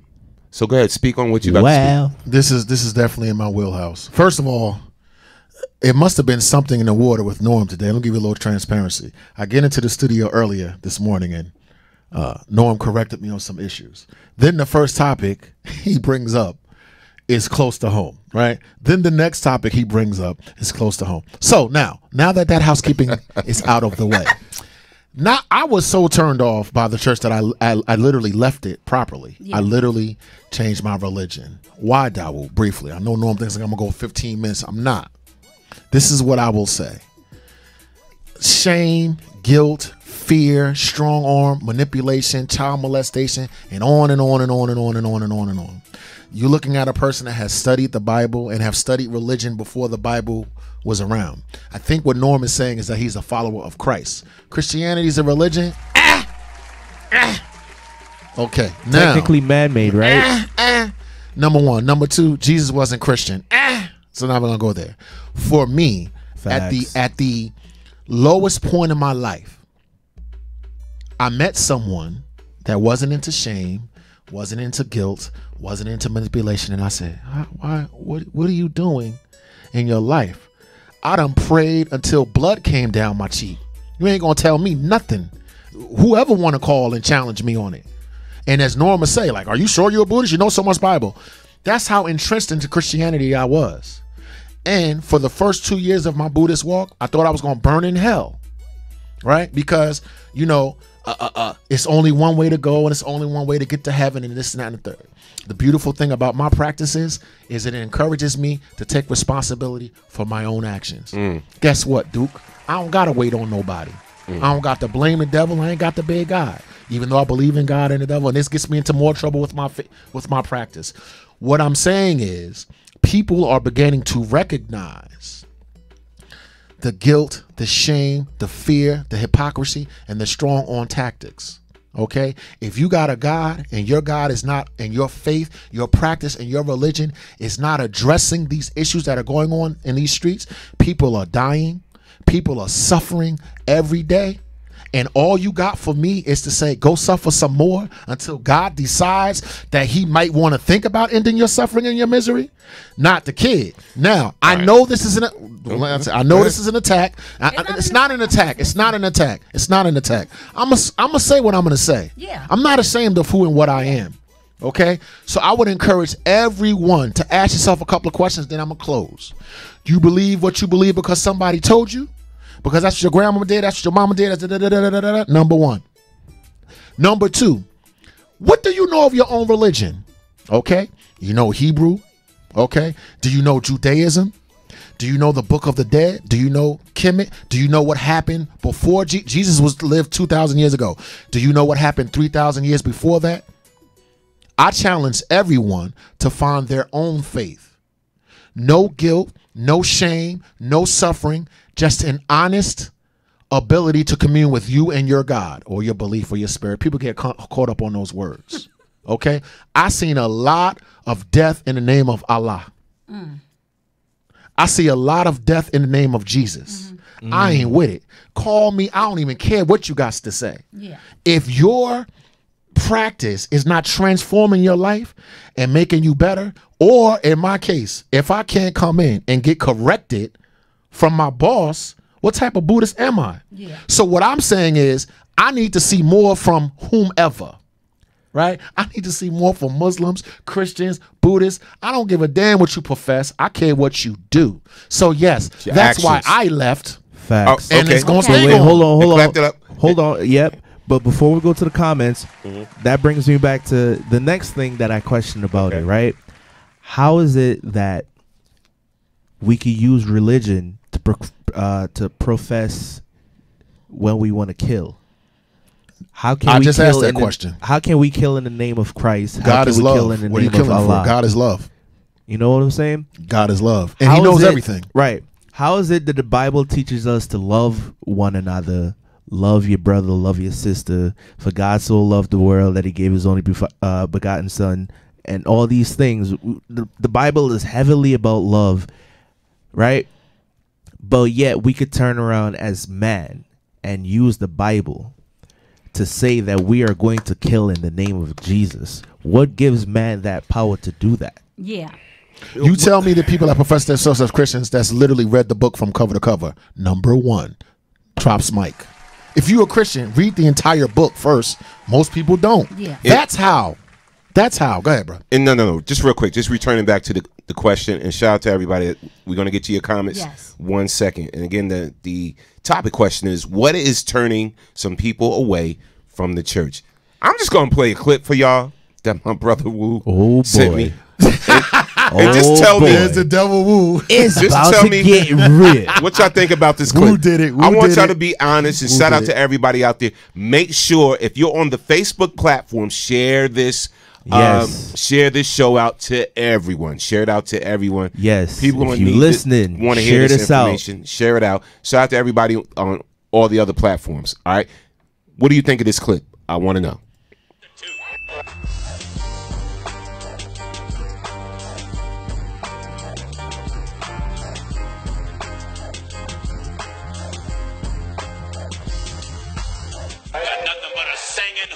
A shouting hoe, a organ playing hoe, a choir director hoe.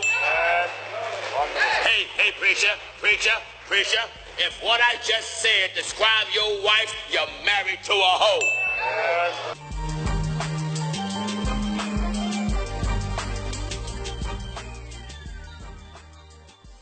You so-called Christian-looking whores. You basically get the point. All right. So now, I didn't get it. all right. I'm sorry. I'm being blind. No, Please, but somebody tell me. okay. So I get it. Everybody got their own preaching and teaching methods. Okay. I get it, right? So some methods are unorthodox, but these are some of the things that's turning people away from the church. All right.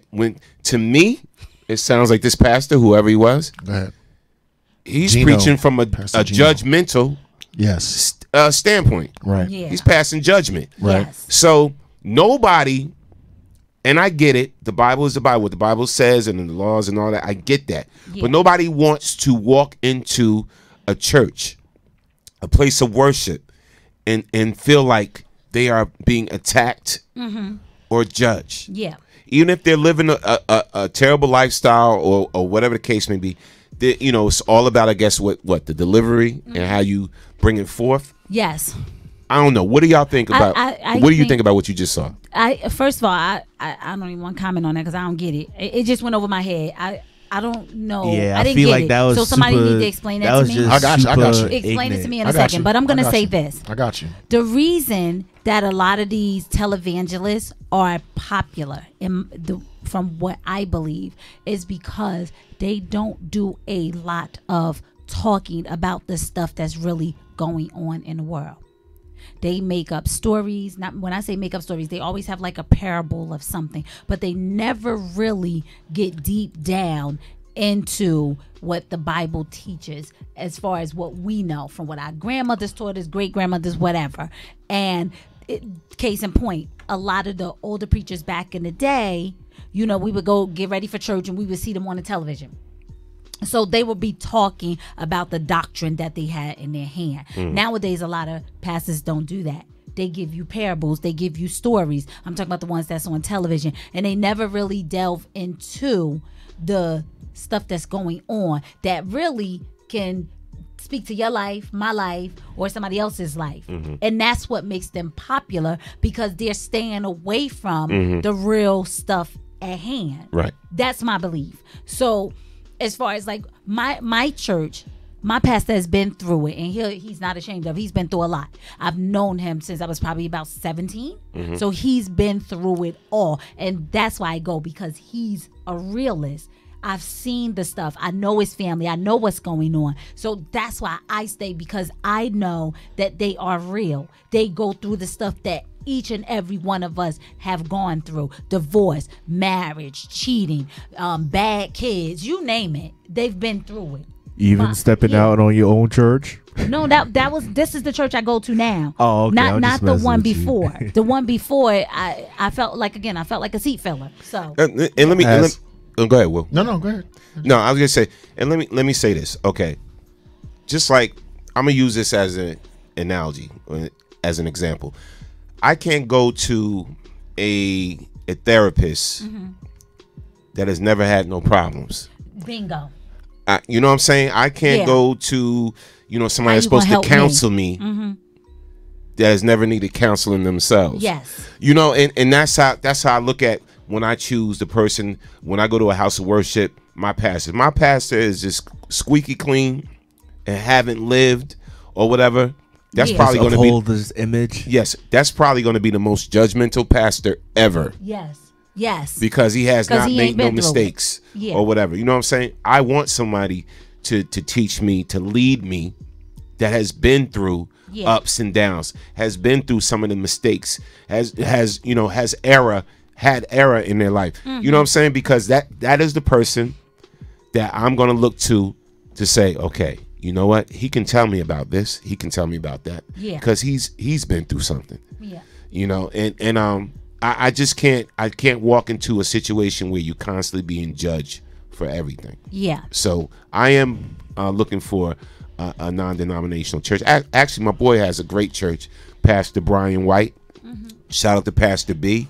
White Rock Baptist, Edison. Go to that church. He has a whole different way of bringing the word to you. Trust me, where everybody could relate. I don't care what you practice. Okay. Let me be clear on a couple of issues. Number one, there are phenomenal pastors, and there are phenomenal churches, and there are phenomenal followers of Christ.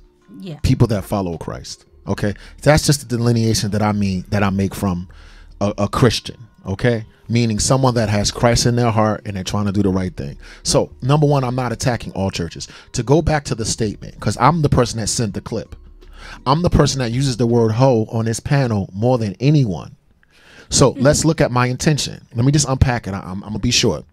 When I use it, I want to shock people into seeing their behavior. And I want them to go from here to there, not to guilt them and not to shame them. People give me a lot of flack for the things that I say, but they give me no flack for the things that I'm pointing out. So my intention in using, I understand words. This is what I do. I'm not good at nothing but this. This is all I'm good at. I don't know how to paint. I don't know how to do nothing. Right. Only thing I know how to do is this. I'm like an idiot savant with this. Everything else, like I'm in a lot of trouble. But the point I'm making is, if you're using words to take a person higher, right? To what did you say, Dawood? And then give them love and compassion and give them the tools they need to go higher, right? What you just saw there was someone trying to shame a person and to manipulate a person, and since to someone that's going to get them into fear. I don't practice my practice because I'm afraid to go to hell. I'm not afraid of what you say. Now, do I have fear? Of course. I have good and I have bad. The problem we're seeing is people understand these principles, but they're not making them practical for the people for today. That is why people are leaving churches. Guess what? I know many pastors. I know many imams. So I got a question. And when you're finished. Last thing. And they watch this show and they give me counsel behind the scenes. Good. Because they know my heart. Good. And they see pastor, rah, rah, rah, rah, rah. So whatever you profess, whatever your religion is, if you're not loving people, I got to be with you. And last thing, everyone is afraid to take responsibility for their life. They want to put it on God. They want to put it on the devil. They want to put it on other people. They want to put it on they were raped. They were robbed. I'm an addict. I can't and I won't. Nobody likes to take responsibility and say, wow, I'm in this situation because of me. So if your religion is not empowering you, leave it. Go ahead, Jay. True. So Facts. I got two questions actually, because you just you sparked an idea in my head. Do you believe that religion is used in a manipulative way? Yes, I think religion is absolutely bad. Okay, religion is not a religion. Religion is very bad. Now, very destructive. Faith is different. Faith and religion is two different things. Spirituality and faith. Spirituality and religion is two different things. Okay, now hold on. Here's the religion second is part. devilish. Here's the second part, right? If we all believe in religion, and I believe there's some style of psychology that goes into, breaking the scripture down and then regurgitating it back to your congregation, correct? There's a right way and a wrong way to do it, correct? Right, Woo? Yeah. Go ahead. I'm just listening. I need to hear what you're saying. my thing is this: if I am a person that believes in Christ, I won't say Christian, Right. but I'm a believer. Go ahead. But I might be in the wrong denomination of believing in Christ. Does that mean that those individuals in that said group are being blindly misled? Let me answer your question directly. As a follower of Christ, your job is to find out everything you possibly can about Christ. What he did, what he said, what he led, what language he spoke, and this and that and a third. Okay? Okay. Your responsibility, right, is not to pass judgment, even though people accuse me of being judgmental all the time. Right. So wait, why, let me answer the question. Go ahead. Your responsibility is to find out everything you can about your religion. That means that you read more than the King James Bible, for instance. You study Aramaic. Okay. You study Judaism. Okay. If you're not doing any, you got enough things to do for yourself that you ain't gonna have time to figure out whether somebody is being misled or not. Go ahead. What's your next question? And yes, there are people misled, and my job is to poke fun at them. But go ahead. But not in judgment, in truth. And it says in the Bible, in spirit and in truth. You try the spirit by the spirit. That's what it says in your book. So my question is this: Can people die in vain if What do you they're mean? being misled by religion? No, let me tell you. I God don't knows think everybody's that. heart. I don't think God knows everybody's heart, whatever, and God will put you in a situation that can remove you. Yes. From negative people. Oh yes. And from false prophets. Yes. Right. You know what I'm saying? Yes. You know what I'm Yes. saying? But God knows your heart, bro. Yes. So and with that being said, look, because Go I know ahead. Go ahead. we Go got to ahead. read some comments. Come on. I was gonna do that. We didn't read any comments. Let's read some of these comments and then we're gonna move on. So, they just coming in. So, Janice Maxine Brooks, when you go to church, people act so ugly now. They judge you with what you have True. on, Highly. your dress, too short, to short. They just judge so much, and she's right. Don't go to a Pentecostal church, because if your skirt is above your knee, it's a problem. I'm just saying. That's where I grew up Alright? at. I know, because Pentecostal. That's where I grew up, Pentecostal, yes. Yeah, So I'm just definitely, saying. definitely. Okay, and it says then Nathaniel said, please, people, it is not about religion, it's about a relationship. Facts. Agreed. Facts. All Facts. right, Facts. so, Agreed. Shout out to the Yes. shout out to the Brooklyn squad, Dion Bishop, Okay. Big G, TL. Agreed. All right, so Dion Bishop, very informative topic. Thank you. Danielle said, Spencer, hi, beautiful. She said, I just think our purpose on earth is to help one another. What you do for others will have a ripple effect. Facts. I believe that. There are so many people starving, without water, no shoes, no education, Yep. etc. Yep. I believe we should concern ourselves with the plight of our neighbor. And Yes. you are so Yes, clap that true. up. Yes. Sound You are like so Jesus, true. Yes, Danielle. all right? You sound like Jesus right now. So, Deborah, if I'm saying it incorrectly, if we start shocking each other with our disrespectful words, we begin to set up blockers. A person immediately put up their defenses, and they will not get the full purpose of your honorable intentions. We must learn to address situations with love and patience. Yes. Amen to that. Yes. Let's Amen to clap that. that. Yes. Let's clap that up. Man, oh man, we gotta definitely do a part 2. For sure. I can't believe he stuck this in the last 10 minutes of the damn talk about. All right, bye. No, we gonna look. Is there General, part 2? you on fire today. Because look, we can go Part 2 on, and you tomorrow. know how we do here at the Man Cave Morning Show. This show, shout out to everybody across the country that's been showing us a lot of love across the country. We're here every morning, sometimes afternoon. On BKS1 Radio. CP Talk. Barely. Yes, on BKS1 Radio, WBKS1.com. If there's something you would like us to discuss, Yes. to talk about, to debate, just hit one of us up or email us at mcms@bks1radio.com. Again, that email is mcms@bks1radio.com. Oh, I'd be remiss if I didn't say, let me give my condolences and my prayers to the family of Craig Mack. Craig Mack, rest in peace. Rest in We peace, lost him this soldier. morning. Craig Mack, the Shout out rapper, to the ancestor. signed the Bad Boy. He died of congestive heart failure.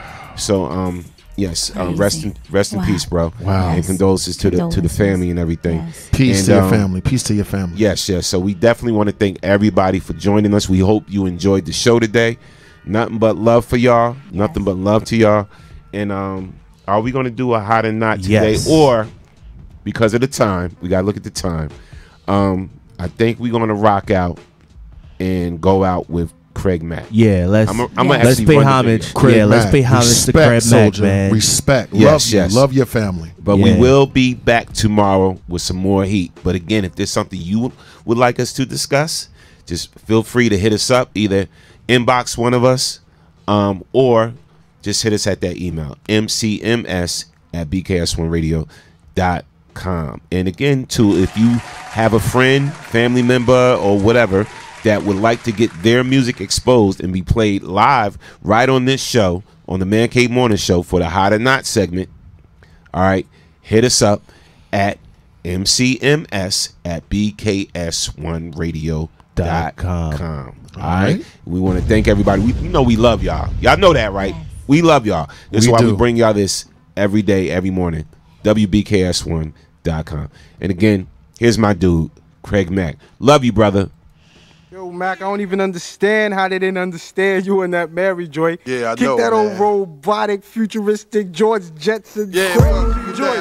just like Uniblab, robotic kick and flab, or flavor bit of batter, chitter chatter, madder than the Mad Hatter. I bet your eyes come by fatter. I got the data, turn your body into antimatter.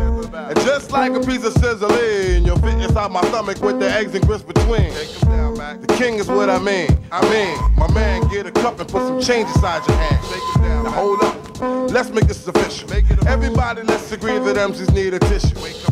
The folks my only issue. I bet your mama miss you, and I bet the Mac take off like an MX missile. No more you whining on the charts climbing as I make the phone kicking out more harder than a diamond. And if you didn't know who's rhyming, I guess I'm gonna say Craig Mack with perfect timing. You won't be around next year. My rap's too severe, kicking mad flavor in your ear. Here comes a brand new flavor in your ear. Time for new flavor in your ear. I'm kicking new flavor in your ear. Max, brand new flavor in your ear. Craig Mack, 1,000 degrees. You'll be on your knees and you'll be burning, begging, please. Brother, freeze. Man's indisputed and deep-rooted funk smoke that leaves your brains booted. This bad MC with stamina like Bruce Jenner. The winner takes an MCs for dinner. You're crazy like that glue. That think that you can outdo my 1-2 that's sick like the flu. Shake 'em down, boy. I flip, boy, all the time. Cause, boy, the rhyme you kickin' ain't worth a dime. Seems like there's no competition in this rap world expedition. You come around and knock you out position. Knock 'em out. No flame could ever dig a grave. Both the Mac, the power pack, and black make you see make crap. And here comes a brand new flavor in your air. Yo, Mac, I don't even understand how they didn't understand you in that Mary joint. Yeah, I Kick know, that old man. robotic, futuristic George Jetson crazy joint. Just like Uniblab, robotic kick and flab, or flavor bit of batter, chitter chatter, madder than the Mad Hatter. I bet your eyes come by fatter. I got the data, turn your body into antimatter. And just like a piece of sizzling, you'll fit inside my stomach with the eggs and grits between. I was shocked. I was like, wait, what? Yeah. I mean, congestive heart failure. 46 years old. Oh my God. We got to take better care of ourselves. Jesus. So again, tomorrow, people, we will be back for the Man Cave Morning Show. Shout out to all the callers. Shout out to everybody that's been listening to us on YouTube, watching us live on Twitter, watching us live on Periscope, watching us live on Ustream, watching us live on the mother site, WBKS1.com, listening to us on the TuneIn app, or checking us out on the FB page. We appreciate y'all. We love y'all. Again, remember, this show is never about us. It's always about you. Yes. Because you are the next best kept secret. We out of here. Julius, take us out. Bang, bang. Julian, damn it. If y'all call me Julius Dr. one J. more goddamn time, goddamn it. I blame Julius Gray. Julius Love you, brother. Caesar. Peace. Dr. J, take us out.